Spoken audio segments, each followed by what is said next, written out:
Like my father, I've served in the armed forces for 20 years. It seems like I've been stationed all over America at one time or another, and I've been deployed to 25 different countries. This has given me a broad view of societies and cultures and how citizens can be treated by their governments. I've served on warships in times of peace and in times of war. I've gone from a basic team member to the fire marshal of fire teams. I've written and executed drills requiring multiple team responses with other fire marshals blueprinting my work. Howdy, I'm Boomer. I'm running for Carter County Sheriff, and I want your vote come November 4th. I intend to ensure that Carter County citizens' safety and constitutional rights are of paramount importance to every deputy. God. I'm a Bible-believing Christian, a Southern Baptist deacon, and my family goes to the First Baptist Church, Ardmore. Jesse and I are on the Southern Baptist Disaster Relief Chainsaw teams. We've been deployed to the Lone Grove and the Moore tornadoes, and Jess has been to the Joplin, Missouri tornado. Laurie and Charlie perform statewide with the exclusive Oklahoma Baptist Symphony. Family. Ardmore native Laurie and I have been married for 25 years this year. We homeschool our kids, Jesse at the college level, Beth has graduated from high school and is studying art, and Charlie at the high school level. And we are privileged to own a home in Lone Grove. We can lay claim to 3 different family homesteads in Oklahoma and 1 in Colorado. Country. Okay, back to my Navy. I was a metal shop manager, and in non-destructive inspections, I was certified in every discipline, including industrial radiography using both an X-ray machine or a radiographic source like iridium-192 or cobalt-60, and ultrasonic inspections, and was certified both in quality control inspections and quality control supervising. I've stood countless security watches, cross-trained in Marine Corps martial arts. I am small arms trained, and I have medaled with both pistol and rifle. I've had ample time put in the Navy's management and instructors training to use, both in day-to-day practice, in drills, and in actual emergencies. I've run shops with as few as 4 people to teams with as much as 60 to 80 highly trained elite firefighters. I've instructed extensively in firefighting, ship fitting, quality control, and non-destructive inspections. Now, that's not to brag about my skills more than it is to demonstrate a mindset that transfers over to law enforcement beautifully. The Navy requires that you train like your life and the lives of your team depend on it. The broader your skills, the more you can offer. This broad-ranging expertise gives me a razor-sharp focus on emergency management. I work well with others on the day-to-day grind. I will actively seek wise counsel, both in law enforcement and in the community. I can coach as needed, counsel as needed, and command as needed. Community. I'm the liaison for the law enforcement, the fire department, and the military for the Independence Day parades. I've certified as an NRA range safety officer. Am a Revolutionary War Veterans Association rifleman and am in qualifications as a range master.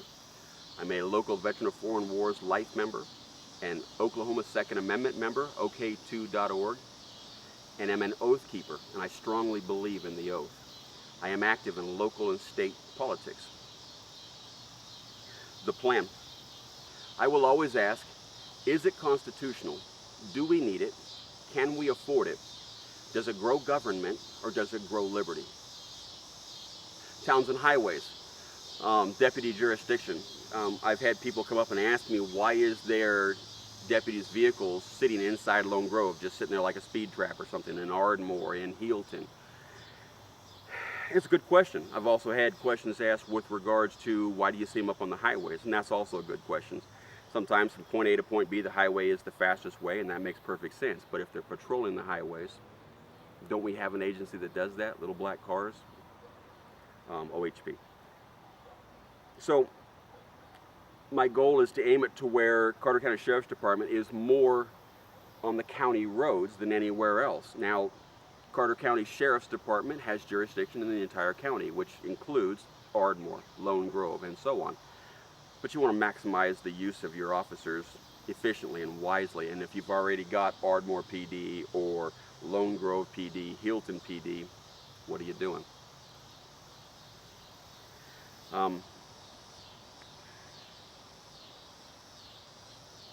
If you have a situation like Healton where you lost the entire police force overnight, having the sheriff's department available where 6 deputies can just drop in on the city and take over for as long as the city needs it till they stand up a police department is a wonderful, flexible capability.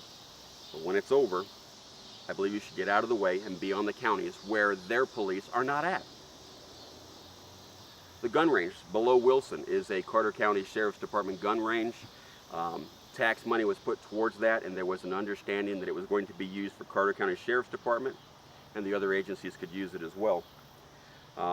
It seems like that hasn't happened like it was desired, and I think it's entirely reasonable that if we're going to have a gun range out there, all agencies should be able to use it. If Carter County Sheriff's Department is the one that's overall in control of it, they have the lion's share of the time, but it should be available. Have a calendar, be able to put, Hilton would like to use it in these times, Ardmore would like to use it in these times, and just budget the time accordingly. Be able to use it to its maximum potential. Be conservative about it, use it wisely.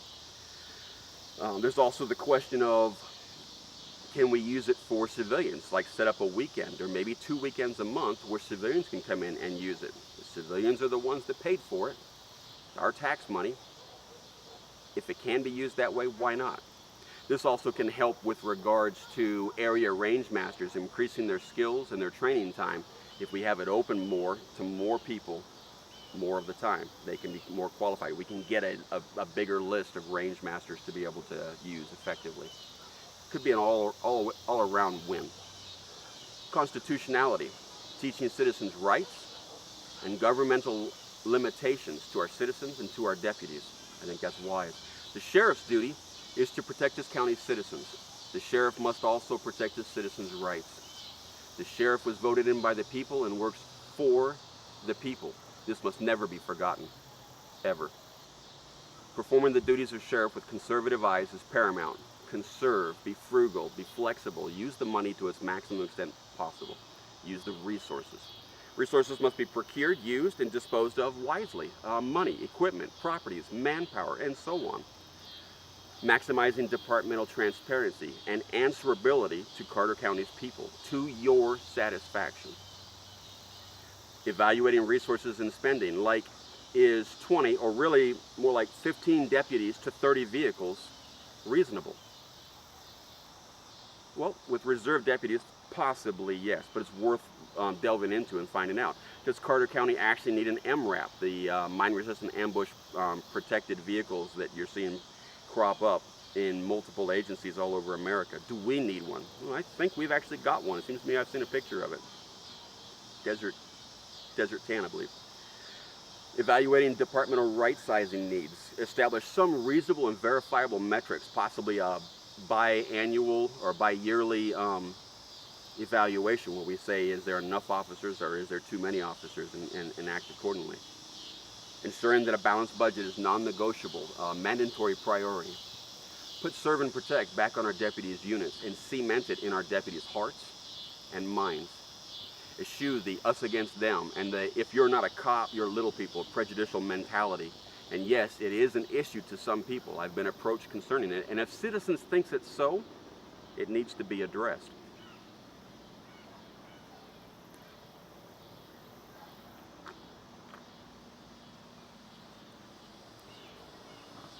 Train, train, train. Study the Constitution. Review and update as needed the publications, standards, and standard operating procedures. What do other counties have that works? Can we cross-train with the 7 adjoining counties? I say yes. Review, study, and implement lessons learned from national current events. Dissect them. How should it have gone? There's no reason to wait till it comes to us. Train now. Train our deputies as much as possible. Search for ways of providing training and tools that they need. Train our citizens as well. Offer constitutional law classes, practical classes using any and all available methods to do it. What do you want to learn? Let's do that. The police pullover, the search, questioning what's required and what's voluntary. I believe well-informed citizens should know these things, and a sheriff with the right attitude would want you to know them. Potential community engagement programs. Establish community advisements or action boards. Could be set up as towns or in quadrants specific. A sheriff's 611 number, Twitter communications, emergency radio PSA announcements. all sorts of things that could be known county-wide points of information or emergency dissemination capabilities. Sheriff's Posse, Posse Comitatus, or Power of the County.